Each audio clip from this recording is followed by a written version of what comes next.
money, power, revenge. Why ends? Every group in Pokemon has their own motivations and tactics. Well, ladies and gentlemen, today is the day. The polls have spoken and I have listened. It is time to rank every Pokemon villainous team. In the middle of the field, throw me a bomb, throwing it be like quarterback. Stand in the field, throwing it be like quarterback. Stand in the field, throwing it be like quarterback. Now, Ayuga! Ice on my Facebook, bitch, I text me. Alright, now to truly rank all these dudes, we will be operating as an investigative members of an organization for evaluating evil gangs. The Zero Rico Organization, or ZRO for short, aiming to expose these evil groups from the inside through careful review of their crimes to all of you beautiful members today. Without further ado, to protect the world from devastation. Where do I even start with these guys? Man, they feel like cousins at this point. They're in like 99% of the damn show. So let's just talk top to bottom. Giovanni. Now, not much is known about Giovanni. And honestly, that might make him cooler. Matter of fact, his first several appearances, he was just a shadowy moving mouth with a voice alterer. Like, who you hiding from? You talking to your employees. Yo ass is not Cardi. Failure is not an option. You are to hand out free St. Anne tickets to trainers with powerful Pokemon. We've got men on board who will then steal them for my profit. You mean our profit? Shut up, pussy! You mean pussycat? Nope, your talkative ass is more human than cat anyways. Unlike my perfect Persian. Who's a good little kitty? You are, yes you are, Snookums. Now get to work. God, he's so cool. And this is pretty much 90% of Giovanni's role in the show. Or farm from an undisclosed location, bark orders, and scold Jesse, James, and Meowth for total incompetence. Speaking of them, is there a more iconic villain trio in pop culture? I mean, these dudes been going after Pikachu for 20 years, and it seems like they always got a different machine or scheme to get it done. They gotta be pulling from the same infinite bag of tricks as Doofenshmirtz, cause this type of longevity is undeniable. Little lore for y'all, but each of their paths into getting to Team Rocket was a little bit different. Jessie was the most normal of the bunch. She was a high-ranking trainee, kind of like an academy soccer player, and she was praised as being a high performer, but had one dire weakness: her teamwork. Meowth was some hitchhiker that waltzed into Giovanni's office and begged for a job, and James, well, James was just there. And after being forced to team up together, their teamwork was tested time and time again through sacrifice and camaraderie, until they eventually were officially given Team Rocket agent status. Now you'd think with this type of origin story, they'd be a demonic force against Ash, but they're not. These dudes are comic relief at best. Let me give y'all a prime example. So everyone's in Sinnoh, right? And these three are moping around complaining about how big of failures they've been thus far. And like what they would see as a beacon blessing, here's this conveniently placed salesman right on their path who's got the offer of a lifetime for them. Right now and right now only, with the purchase of one of his Magikarps, Team Rocket could get a state-of-the-art evolution machine. A machine so great and powerful that it can evolve any Pokemon at will, whenever, wherever. All they gotta do is follow the instructions manual that's so easy to understand that even an A-bomb can build it. What's even better is that there is a 100% money-back guarantee. Irresistible offer. There's just one thing to know. Team Rocket was told to wait 1 week from building it before trying to use it. Wait, why? It's gotta calibrate and shit. I don't know. Okay, bye. So naturally, after getting their hands on this precious device, they then set their larger plan in motion. Disguise up and get buddy-buddy with Ash and them before somehow getting their hands on a Magikarp, Feebas, and of course, Pikachu. So with their newly crafted device, after following the manual to a T, Pikachu became a... No shit, it was a scam, bro. Look at bro. And that's the story of these guys over and over and over again. Now we know about the gags and the comic relief, but I want to show y'all when Team Rocket reached a level of seriousness we ain't seen before or since out of them. And that was in Pokemon Black and White. With a fresh rebranded logo and the black kits that can make anybody look serious, it was time for them to lock in. Giovanni included. Matter of fact, there was meant to be a massive clash between them and Team Plasma, but those two episodes were never aired due to the 2011 Tohoku earthquake and tsunami. At first they were supposed to air it at a later date, but upon reflection on the major destruction caused in Castelia City between Team Plasma and Rocket, it was decided that it'd be insensitive to re-air due to the timing. So they retconned it out. Completely understandable, I will not hold you. Although Team Rocket largely went back to being goofy, they did have one last claim to fame during a mission to apprehend the mythical Pokemon 𝘾𝙗. You know this mission was serious cause a man like Giovanni officially stepped foot in the Unova region. So the entire gang is trying to escape with 𝘾𝙗 when the trio pulls up and tries to apprehend him. Ash and 𝘾𝙗 with Pikachu decide to go off in the distance as Jesse and James deal with the rest of them. But as Ash is escaping, he finds a break in the trees and... Meow! What the fuck is that? And you already know what a Persian means. Giovanni is in Unova, on a hoverboard looking like prime mercenary Tao, bruh. I'm dead. Snookums, Power Gem. So he captures Ash like it's nothing, forcing 𝙏𝙗 to come out, and then he hits her with, 𝙏𝙗, let's play a game. Do as I say, or the cube gets smaller. and you can probably guess what she picked, and everyone escapes easily. So they continue to escape first by air, then by sea, with everyone looking more menacing than I have ever seen them. Like, when did y'all learn how to drive a submarine? They proceed to commence Operation Tempest. By essentially using Ash and Pikachu as hostages, they force 𝙏𝙗 to unlock the secret of this temple. They use her as a key to not only bring about this reveal glass, but also raise the temple up from underwater on some Atlantis shit. Reveal glass, summon the 3 powers now! And then we are shown that 𝙏𝙗 was never the end goal. It was this reveal glass that then allows Giovanni to control Tornadus, Thundurus, and Landorus. Giovanni then uses the reveal glass to change their forms and absolutely decimates all of the attempts to subdue them from the heroes, while causing random natural disasters in the process. Pikachu does some Pikachu shit, and since it took a Thundurus attack a bit earlier, it was able to reuse that extra juice for the Spirit Bomb sized Electro Ball that looked to have freed 𝙏𝙗 and hit the reveal glass. But that glass wasn't the only thing that was revealing. We gotta get back, sir! No, I'll do this myself. What in the freak ass yummy Sukuna shit is this? I feel great and live for destruction. Now go destroy Unova and kill everything in your way. Even Team Rocket knew bro was tripping, so they gave him one good tackle to bring him back to normal, and they all promptly retreated, leaving behind 𝙏𝙗 and the heroes to reverse the damage that was done. Not gonna lie, bravo, beautifully done. After this season, Team Rocket continued to be mostly unserious, where apart from some critical moments where they helped the heroes against the bigger evil, they're pretty much non-factors. All in all, I'd probably give them like a 7, because even the most cheeks players have good spells, but I fear this is the most iconic evil organization of all time, so the ZRO will be awarding them with a 10, with a fat asterisk. Now, Hoenn's unique because they got 2 evil teams who absolutely hate each other, and conveniently rep red and blue. But let's start with Magma. The goal is simple: find Groudon, control Groudon, and then make more land or some shit. Not gonna lie, they were kind of vague about what happens next, so let's just assess how well they were able to do each of these. So step 1, find Groudon. They did pretty fucking horribly. So they first look in the Oldale ruins, kidnapping this man, Professor Alden, and forcing him to open up the doors, threatening to hurt people at the Pokemon Center if he didn't comply. When they enter, they find nothing. Their hasty asses retreated so quick that they even missed out on a cool hidden chamber with a Relicanth. After that, they pull up to Dewford Island, where they basically ransack this random kid's secret base, just destroying this whole room and then drilling through the back of it en route to an ancient shrine. That's when Team Aqua shows up, and now Magma's commander Tabitha gets into an argument with Aqua's leader Shelly about whether the world would be better off all land or all ocean. At this point, I'm kind of like, why the fuck are both of these teams even at this random ass shrine behind a little kid's secret hideout? And then Tabitha says it. And so I find it at last, the Cave of Origin. Yo, someone get this man the town map, please, bruh. That boy is on the wrong side of Hoenn. As you can see, the incompetence is strong with this team. They do eventually get some success under their belt by stealing this oceanic rock that underwent high heat and pressure, and then eventually steal this meteorite from Mount Chimney, beating out Team Aqua in the process. But they don't really even make it clear why they needed either of these. I'm not sure. The meteorite was to activate the volcano, but did they think Groudon was just about to pop out that bitch like Jack in the Box? Who knows, bro? We deserve answers, and luckily in their next appearance they introduce us to the man with them. Enter Maxie. And I'm just gonna rip the band-aid off for y'all. This might be the worst leader. I am not exaggerating even a little bit.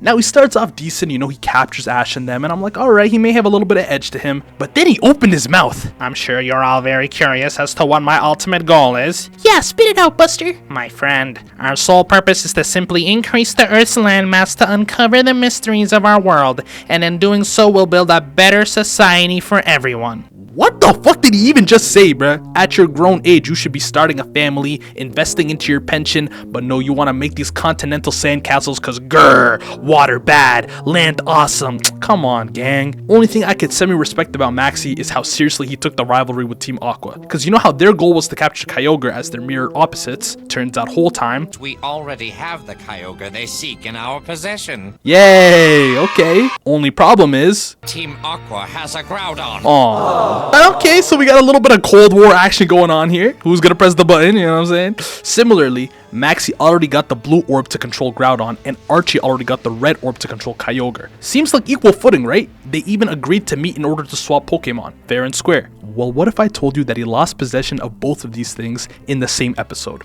While this man is yapping about having Kyogre, there is a whole ass undercover Team Aqua grunt on the ship who released it. This causes a rampage so aggressive that just seconds later, he drops the blue orb and it gets absorbed by Pikachu. Oh, and Kyogre destroyed his base.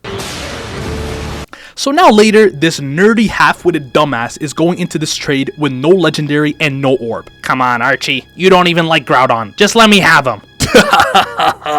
The fuck you think this is, Maxie? You're pathetic, and I have your men. Obviously, the power dynamic is staggering, and as such, Maxie had to stand there and watch Archie not only control Kyogre, but also descend into a mad possession from the red orb, with threats to engulf and drown everyone in his path. This caused Maxie to reduce himself to trying to verbally reason with Archie. If this wasn't pathetic enough for an evil org supreme leader, as he's watching what should have been his Groudon boss up on a battle against his op with Pikachu at the reins of all people, he's listening to a Lance talk no jutsu about how the conflict between these two legendaries is not good. And that was enough for him to be like, huh, maybe you're right. Oh my gosh. And the next time we see him, he's limping. Plus later on when he's watching Groudon face off against Kyogre, he says some shit like, it seems we were fools to think we could control Groudon. Yeah, dog. I ain't gonna lie. Spoiler alert, Pikachu and Groudon subdue the fighting and everyone goes home. But as for Team Magma, they are a direct reflection of their spineless leader. Weak physically, weak mentally, low execution rate, whack haircut, whack goal, annoying voice, making the official ZRO ranking a 3. Now, as y'all might have been able to observe, all of the things that docked Maxie and Magma points at the climax, Team Aqua actually gained points. So imagine, they have the trade details and locations sorted with Maxie. They still went ahead and stole the Kyogre. That backdoor was slimy as shit. I love it. He absorbed the red orb and went toe-to-toe with Lance while controlling Kyogre, das Aura, but even before he got possessed. My guy was talking about some, it's a shame, Maxie, I wanted you to watch me rule the world, but that won't be possible once I drown that entire island you stand upon. Are you crazy? You have men on this island. So what? This is evil. Listen to his laugh. You see what I'm saying? We know who is the villain and who is the bitch. To be honest, he probably would have gotten away with it too. But against a Groudon and Pikachu, come on man, nobody beating that. But at least his screen time ended like a real one, in the arms of his shorty. Then boom, the orbs exploded and both the legendaries went home. So Team Aqua, pretty evil, though he kind of settled down once the possession was lifted, was just as useless leading up to the climax. Definitely better than Maxie though. And although the hurricane was cool in theory, no one really got hurt or displaced. This gotta get a 4 from me. Alright, now we're getting to the real Bodmon operations. And I'd be a fool to continue this vid without mentioning the elephant in the room. Ladies and gentlemen, we have recently hit 100,000 subscribers, y'all. Yeah! Now I don't want to get into it more than just a simple thank you for now, because we finna do something fun for the next vid, just to recognize how far we came. Maybe even a face reveal. But I need y'all help. I want to answer some of y'all's questions as a part of the vid. I feel like I never really got that opportunity with y'all. So I'm going to be taking in all questions on my IG at Weazy Worldwide. Just go to the story and put in your questions because I'm only going to be answering the questions from there. I like how the button looks, I'm going to be honest. Go ahead, ask whatever you want. I'll keep the story running for a few days. You got a good chance of it being in the video. All right, let's get back to it. So here we are in the land of peak characters. Peak, peak, peak, peak. Will Team Galactic be peak? Let's find out. So Team Galactic's plan, to put it simply, was to create a new world. And that shit low-key takes a lot of work. So to make it simple for y'all, I made this diagram. So to create the new world, you need the combined power of Dialga and Palkia. One for time and one for space. To summon these two, you need to get the Adamant and the Lustrous orbs and take them to Sky Pillar. The Sky Pillar is somewhere hidden in Mount Coronet, and its gate can only be opened using the Spear Key. Once there, you need the Lake Guardian trio to summon them from their orbs. And to get these 5 legendaries to cooperate, you need something called the Red Chain, which is a magical Pokemon control tool that is expertly crafted using meteorites from outer space. So as you can see, there's a long laundry list here, and Team Galactic conducted a complete masterclass in getting it done. First thing on the agenda was a Spear Key, which in its dormant form is actually just a Spear Cube, and it was absolutely clinical. Saturn, one of the commanders, pulls up to Solaceon ruins, walks through them into the main room, takes the cube, and escapes in a helicopter. I mean, wow. Ash and them didn't even notice. Even upon snatching the cube, a bunch of unknown appeared and got visibly pissed, but he just confused raid them as a group and skedaddle, leaving that problem for someone else. Check. Now to activate it to its key form, they had to bring it in contact with meteorites. Luckily, there is some place right outside Veilstone City, so bada bing, bada boom, and the key is unraveled and ready for use. Now they can't just leave yet though, because as I mentioned, these dudes also need to snatch a bit of those meteorites themselves in order to craft the red chain. And although they mostly got dealt with, they still got enough to send to an abandoned factory for processing. Check. Now next up there were the two main items, the adamant and lustrous orbs. The adamant orb was baby food. It was being transported to this research center to be studied right beside its twin lustrous orb, but Saturn and his men hijacked the transport, and just like that, the adamant orb is ours. Check. Meanwhile, at the research center, Ash pulls up to meet Cynthia and her grandma, who runs the research center. And as they're doing a little bit of small talk, who walks in but... See, that's just Carolina's way of saying hi. Oh my good lord. Nobody realizes who the hell this is. Matter of fact, even Champion Cynthia is humbled by his presence, talking about, oh my, it's an honor to meet the renowned business mogul Cyrus. Ooh, if you were just 30 years older, you would have gotten some of my famous peach cobbler, honey. Someone get the granny! The dramatic irony is twisting my intestines at this point. Yo, pause. Okay. Anyways, after they explore the center a little bit, and Ash and Dawn reveal that they recognize two of the Pokemon etched into this ancient tablet, Cyrus suggests that they be shown the lustrous orb in order to see if they feel any reaction to it. Cynthia's granny obliges, but when they're in their presence, nothing. What the fuck do you mean nothing? Look harder! And this is the first crack in Cyrus's character that we see. This man is low-key maniacal when it comes to the space-time continuum shit. He then proceeds to yap and yap about the beginning of time and how it all started at Mount Coronet, low-key buying time as he glances over at a timer on his wrist until boom, boom, boom! Team Galactic caused an explosion at the ruins in the backyard, and wow, the security system has been breached. The orb is vulnerable. Who's gonna protect the orb from? Team Galactic! Now they might have had a strong plan to lure the orb out to them, but the heroes still have a Cynthia. But even that ain't enough for this high tier backdooring that has taken place. Enemies in the front, enemies in the back, brother, there's an enemy among you. So long story short, Team Rocket of all people got in the mix and ended up stealing the lustrous orb, which caused Cyrus to signal to Saturn to allow them to escape, seeing them as an easier lick than Cynthia, which guess what, proved to be absolutely correct. Check. Okay, now you gotta find the door to Spear Pillar. Nope, nope, scan, nope, bingo, check. Process the meteorites into the red chain. This required the expertise of a new hire, Charon, who's an interesting fellow in this whole plan. Honestly, I couldn't care less about Cyrus's new world. I just know if I make this red chain, I'll get to be a high-ranking official in his new government. Check. And finally, last but not least, the Lake Guardian trio, Azelf, 𝙏𝙖, and Mesprit. We know good and well that was a check. I mean shit, we know she don't miss. And now, all the ingredients for the delicious dish that is the new world is finally complete. So Team Galactic is off to Mount Coronet after leaving Lake Valor to get this plan in motion. And unsuspectingly, the Lake trio, who's under control using the red chain fragments, warped Ash and them over to the ship where it was time for the grand reveal. No way! No way! Yes way! I'm glad you guys are here. Have I mentioned I want to create a new world? Oh my gosh, it'll be fabulous to rid the world from all these low humans. I think I'll name it Cyrus Land, or maybe Cytopia. And we change all the measurements. My guy just continues to yap and flex about how he's already gotten the Lake Trio under his control and how he's gonna create this new world. Now we fast forward a bit and Cyrus opens the secret path to Spear Pillar using the key to get the plan underway. While the heroes and Cynthia lag behind, he then shoots 2 sub-chains and the red chain for Dialga and Palkia, and yo bro, I'm not gonna lie, this dude has not blinked once this entire video and it's starting to piss me off. Like goddamn bro, let a little bit of eyelid show, you scaring the hoes. An immense energy then surrounds Mount Coronet, and after forcing the cooperation of the Lake Trio, who reveals themselves but the box legendaries themselves. Once the heroes catch up, they're able to brawl a bit and end up smashing the red chain fragments on each of the Lake Guardians, which you'd think would maybe despawn Dialga and Palkia, but nope. Yeah, it's too late for all that. Dialga and Palkia, my glorious world creators, bow down before me and create the new world! So then just like that, these two combine their efforts in a literal portal to a new universe being birthed opens up in front of them. Now, Cynthia and Ash couldn't just watch this happen, so they try to get some of their own moves off. But when this trigger-happy crack addict says, use Roar of Time and Special Rend, it's just like, not gonna lie, bro, get your visas ready, because that new world is coming to life. Speaking of which, as this seemingly foolproof plan is continuing in motion, it was finally time for the 3 pillars of this plan to celebrate as well. After all, if it wasn't for Jupiter, Mars, and Saturn, none of this shit would have even been possible. Gosh, Cyrus, we did it. After all of our hard work, we really did it. Bitch, who the fuck is we? Is this nigga really about to? This world is mine and mine alone. Yeah, we have reached the turn on your subordinates at the climax part of this arc. Heartless, but unsurprising. Ash and Cynthia then take this opportunity to attack the Legendary's red chains once more, which actually works, bringing them down a bit and also shrinking the portal drastically. This causes Team Galactic to panic, and then the unthinkable happens. Well, I guess we'll have to restart. New world. So many pretty colors. It's all mine. It's calling my name. Have you lost your goddamn mind?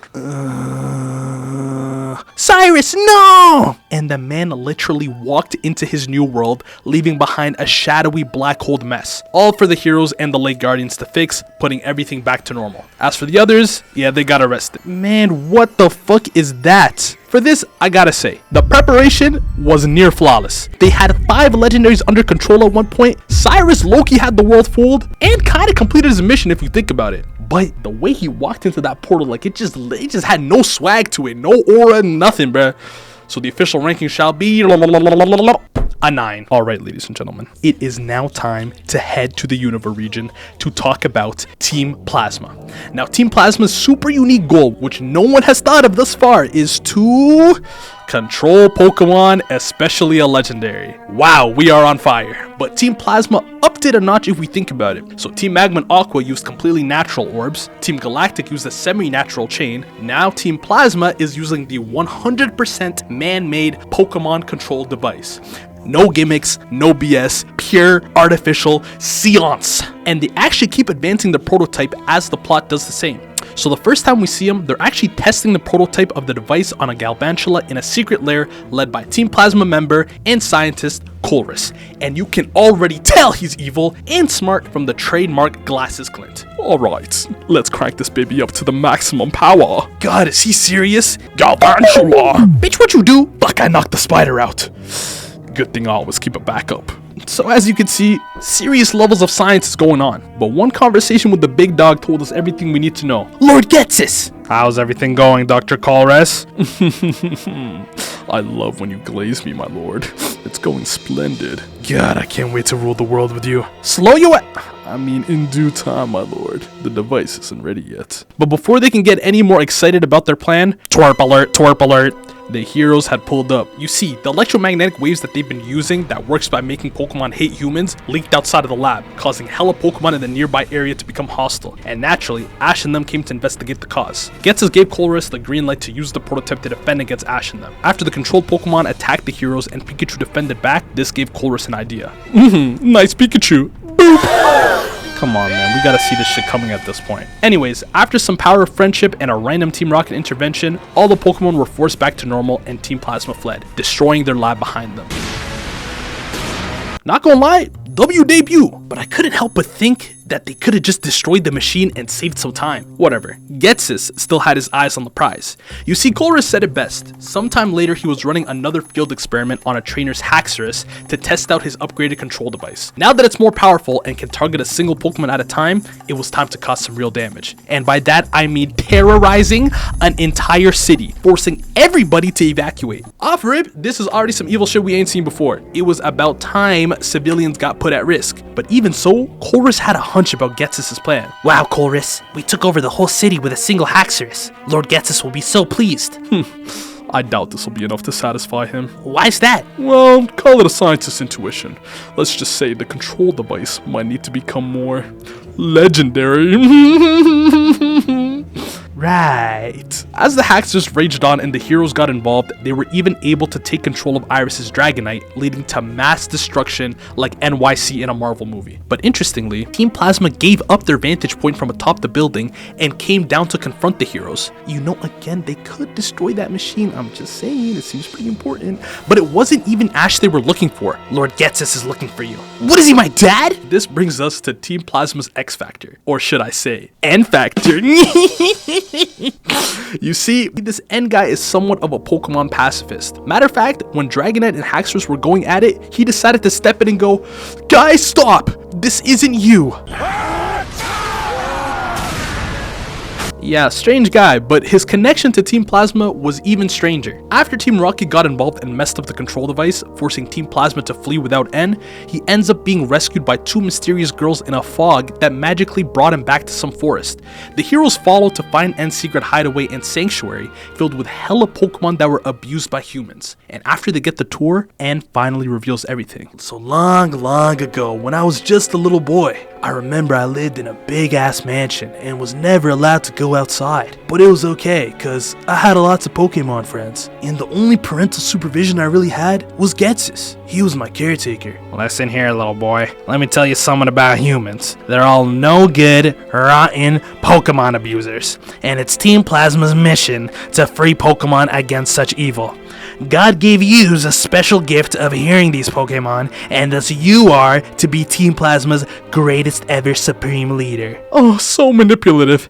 How could he trick us like that? Maybe because he was evil? Anyways, one day he summoned me for some inauguration or some shit, and then boom, fucking flames in every direction. A white Charizard or some shit came from the heavens and set the whole bitch on fire. I couldn't believe my eyes. To this day, I don't really know what the fuck went on that day, but I've been on the run ever since, trying to take down Team Plasma in the process. And should have been careful what he wished for, cause very soon after this backstory, who was invading but Team Plasma themselves? What a coincidence. Did you bring them here? Are you fucking stupid? That shit don't even make sense. Be so fucking for real. Team Plasma pull up and try to take N by force, but Ash, Silent, and Iris fend them off for long enough to escape in the thick fog. Except, thanks for all the help. Yeah, no worries. We should get out of here. We? Huh? Come on, big bro. We just saved you. Good looks, bro.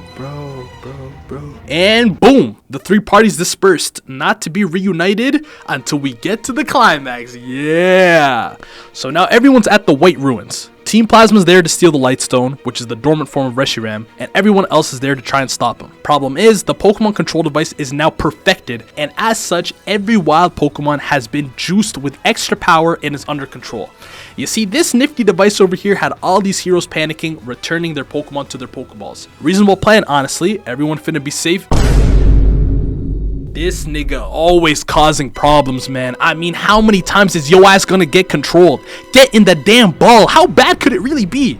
Alright, let me chill before they get on my ass. But now N is forced to give himself up along with the Light Stone in exchange to release the control on Pikachu, which set the stage for Boss Man to finally enter the fray. What's up, bitches? Now let's get the show on the road. And everybody gathered around to watch what was about to take place. I'll have you know, Dad, you might summon Reshiram, but I won't help you communicate with him. God, you're so stupid. I don't need you anymore. I have the Pokemon control device. What? And I'm not your daddy. And then bada bing, bada boom, in the name of whatever spirits this man be summoning with, he starts the Reshiram ritual. Your fieriness, I summoned out to spread your flames in this bitch. Wooga wooga wooga wooga wooga wooga. Reshipu, remember me? Hey man, you may not like me, but you sure as hell listen to me. That's my cue. And as expected, Reshiram was officially under Team Plasma's control, and Getsis' first order was to have Reshiram engulf all the heroes in flames, and Reshiram started bugging. My man's fusion flare steady destroyed everything in its path, and if that wasn't enough, listen to what Getsis had to say to his team. You two couldn't be more worthless. Now, all of y'all are some hoes, bruh. Y'all be speedrunning dropping your mans like Andy with Woody soon as you get a little taste of some legendary power. Plus, Ash and them start marching towards the machine to try and destroy it. Just wait. Plus, as Ash and them start marching towards the machine to try and destroy it, Colress shot Pikachu again! And now I'm gonna let y'all take a wild guess at what happens next. Does Pikachu A, turn on Ash and attack them, or B, use the power of friendship to save the day? If you picked A, you'd be a complete dumbass. Come on now, bro, we ain't new around here. That boy turned his ass around, walked towards Reshiram, and finally shocked some sense into him. They then both aimed the attacks at the control device and destroyed it. I can't believe it! I can! This shit breaking happened like every damn time. Ghetsis then goes ahead and says, Reshiram, this is unacceptable. Boy, slow down. Do you even own any Pokemon? I ain't seen you hold nothing but that weak ass staff, let alone a Pokeball. Man, one thing led to another, and did some preaching to Reshiram, and that boy was long gone, leaving Team Plasma to get arrested. Finito. Not gonna lie, Advanced Tech team was a little small though, not too much screen time, although we did say it's understandable. Ghetsis, although did have that shit on, but I just wanted a little bit more, man. So for that reason, the ZRO official rating is 7 out of 10. Okay, I'm gonna make this quick about Team Star and Team Yell so we can get to the real peak. Team Star is not in the main series show at all, so they get an NA. And Team Yell, the only thing Team Yell did in Journeys was direct Ash to the wrong location for Masters 8 in hopes that his opponent and their boss, Marnie, would get a default win. Oh, so evil. 1 out of 10. Alright, if y'all don't mind, I'm just gonna switch this one with this one real quick. Okay, alright, Team Skull. So, Team Skull is a bit of an anomaly, much like the region and the season that it's a part of. And that starts all the way in the backstory. All the other leaders either didn't really have a noted backstory or barely looked any younger. But 𝙏𝙖𝙥, oh my god. Yeah, so back in the day, both 𝙏𝙖𝙥 and Professor Kukui were students of Hala, and 𝙏𝙖𝙥 just could not stand Kukui. I'm not gonna lie, bro, you're too nice. Always talking about heroes and justice and positivity. Nigga, fuck you. And just like that, he stood to be Mr. Anti-Alola, anti-Z moves, anti-Island Challenge, and now most recently, anti-Alola League. He then went on to be 𝙏𝙖𝙥 the Undefeated and started up his gang, Team Skull. Now when he confronted Kukui before the tournament, he told him straight to his face, I'm gonna stand atop of your Alola League to show you that a thug can be #1. Fuck you and your justice. And not gonna lie, he had a very thuggish run. When he faced the Lima, you might remember that he coordinated his Scizor to keep the baby Mega Kangaskhan between him and the main Kangaskhan, essentially using a baby body shield against the mother, and then against Lana, yeah, y'all get the point. And then he's got to go up against Ash, and they had about as good of a battle as a 2-on-2 can get. As the pressure gets put on him, Plumeria reveals to us that the reason why he's undefeated in the first place is because he only takes on battles that would be an easy slap because he has a crippling fear of losing. Damn, bro, that's kind of deep. But something about the childish, bullish optimism that Ash brought to the battle made him reminisce about his whole past till he screams out, I'm tripping! And boom, he realizes it's cool to try and leaves his L against Ash, having turned over a new leaf. Not gonna lie, a super heartwarming story, and although it wasn't as planetary or destructive as the others, it also makes it the most grounded and relatable. So if this was just ranking 𝙏𝙗𝙥, I'd probably give it an 8 or 9. But oh my gosh, the Team Skull grunts were too unserious. First of all, illegal amounts of glazing. These guys were even more unserious than Team Rocket. They actually replaced Team Rocket as the gag enemy, while Team Rocket was, I don't know, running away from Beware or some shit. Let me show you a glimpse of what they got up to right before the Alola League got started. Guys, we gotta take down the Alola League for 𝙏𝙗𝙥. Yeah, he'll be so proud of us. I'm in. Shit is about to go down. I'm thinking, oh, they're about to either kidnap Hala or like send their Pokemon into the stadium to disrupt all the battling. You wanna know what they did? They graffitied a poster. 5 out of 10. 5 out of 10. I don't care. I don't care. I don't care. The ZRO has spoken. I do not care, bro. But alright, y'all. Welcome to the grand finale. Team fucking Flare. This is where things get absolutely diabolical. This shit was so crazy that I actually want to leave the door open to potentially doing a full video on Team Flare alone, if that's something y'all would enjoy. Matter of fact, let me know if anyone else deserves a full ZRO exclusive investigation. We can consider the Hunter J vid in this one as like the soft launches, but let me know. But yeah, we're gonna fast track the elite development of Lysander and Flare and go straight into the Kalos League climax. So, as Lysander is clearly VIP status in this region, he was of course offered a private box to view the finals of the Kalos League between Ash and Alon. Thank you for your hospitality. Oh no, the pleasure is all ours. Please let us know if you ever need something. Goat, some snacks, maybe some wine, a foot rub. And after he's shown around, he decides to pay a visit to our pro tag with a special request. Ashy boy, just the man I wanted to see. Who are you? My name's Lysander. I wanted to express my admiration for you and your Greninja. The bond phenomenon, as you call it. In fact, if this isn't too much to ask, would you be willing to meet after your match to discuss it in detail? Will there be yummy snacks? Is that all it Yeah, all the snacks you could want. Okay, I'll be there. Alright, I'm gonna leave before you change your mind now. Good luck. Pika? So fast forward a bit, the finals take place. Soon, guys, soon. And oops, where did Lysander go? I'll tell you where he went. He ducked out from the finals, cause as these curtains close, another one opens. Zygarde, the time has come. Let's get violent. Fuck you, humans. Zygarde then attracts all of his cells to transform, and this man starts terrorizing the entirety of Lumiose City. Massive red and black vines start spreading through the city and beyond. Lysander's face has gone completely evil, and his controlled red Zygarde sits atop Lumiose City, gazing down menacingly. He then gets onto the mic and broadcasts himself across Kalos. Hello, useless citizens of Kalos. It is I, your powerful and incredibly sexy future Supreme Leader. I'ma cut to the chase. You humans disgust me. You're greedy, ungrateful, wasteful, idiotic, and ugly. For this reason, I have taken the liberty along with Zygarde to hit the reset button on humanity. For those of you that survive, congratulations! Natural selection in that. As for the others, say goodbye. So clearly shit was hitting the fan, but remember these two's conversation? Yeah, it's time to meet, buddy. One of the Team Flare scientists pull up on Alon and Ash outside the arena, and when Ash doesn't comply to go with her, she gets Drapion to confuse ray him. I'm not gonna lie, this gotta be illegal. I'm not even just saying that. Pokemon moves, especially status moves, on humans gotta be jail time. And where does he wake up? Suspended in the air with all of his Pokemon at the top of the tower. Since Lysander respects Ash's game, he treated him to a golden ticket to his new civilization safe and sound, as well as a front row seat to the genocide. And from up here, he got to witness scenes such as Thorns versus Lumiose City, Friendly Zygarde versus Control Zygarde, Companions versus Team Flare, and Alon's betrayal. All of this was getting a bit too much for our hero to watch, and as Lysander was trying to extract the bond phenomenon juice or whatever the fuck out of Ash and Greninja, they decided to, you guessed it, probably, bond phenomenon their way out of there, which left Lysander with one choice. Incredible. Your bond is glorious. I understand it now, Ash. Lysander lied to me. Me too. There's no snacks here. Lysander sees his only solution now to deal with these kids as being to take them out himself.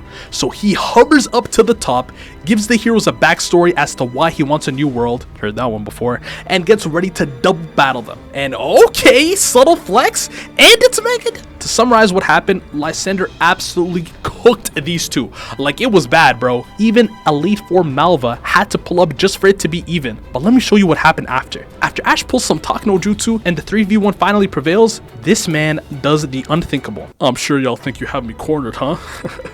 The great Lysander is never cornered. Greninja, go! And the man jumps off of Lumiose Tower. My snacks! I won't hold y'all, these two got a lot more in common than I thought. But now if we fast forward a bit, this giant rock absorbed this chestpin that was previously exposed to Zygarde and was swarming its way over to Anastar City to blow the region up.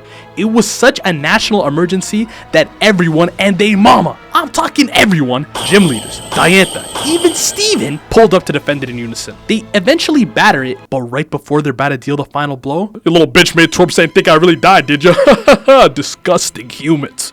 He then harnesses his giant rock power and orders some insanely powerful beams towards the group. It was getting devastating, and there was only one thing at this point that could have taken it down, and that was the combined efforts of both Zygardes to make their complete form. Pure cinema. And after one Z-shaped attack, Lysander was officially no more. I'm serious, like no more. Steven even asked about it and Mal was like, who knows? And that was that, ladies and gentlemen. I'm not gonna lie, I'd gotta give this like a 6 out of 10. Nah, I'm playing, bro. This was a masterpiece. 10 out of 10. Here are all of the official ZRO rankings, ladies and gentlemen. Thank you for watching, and don't forget to drop a question on the IG story if you're interested. I'ma catch y'all very, very, very soon. Peace. I hate a privileged rapper who don't even know what it takes. The diamonds they hit like a rainbow, that's cause the necklace of Frank. Whoa.